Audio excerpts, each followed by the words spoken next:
So we do need to be careful of the language that we use, even the language that we use in our heads, because it actually influences how we feel about ourselves. So if you come out with a statement like, "Oh, I'm always doing that." Now, actually, rationalising it, thinking about it properly, you're not always doing that, because at this point in time, you're actually sitting down and watching this video.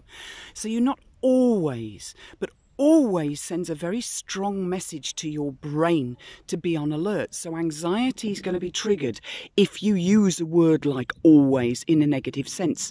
So put a spacer between you and that thought, and it takes practice. But that spacer could be something like, instead of always, and try it, instead of always, try I usually. So try the difference between, oh, I always do that and I usually do that. Can you feel the difference? It's lighter. So try another one. I quite often. So try that against always. How much distance is it giving you? So what we're doing is we're putting in little tile spaces. You know, the little spaces that go between tiles so that you have a gap that you put the grouting in. So that's what we're doing. We're creating spaces so that your brain doesn't immediately hang on to those thoughts. So try some more. Sometimes I do that. I frequently do that. I quite often do that. I occasionally do that. I rarely do that. Once in a blue moon, I do that.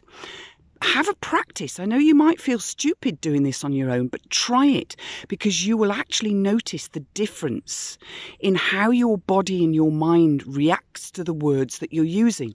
And this includes when you're in company. So when you're in company and you're in company with somebody who moans, then what's going to happen when you moan? You're going to feel bad. The problem you've got is that you're with somebody who wants to moan. So just agree with them and step out of the conversation, because why would you want to lower your mood just for the sake of somebody else's moaning? There's many circumstances where you end up in a circle, say you're bitching about somebody else. Now, you might be worried then that they're going to bitch back at you, so stop it. So think about the language that you use in your mind and also the language that you use out loud to somebody else.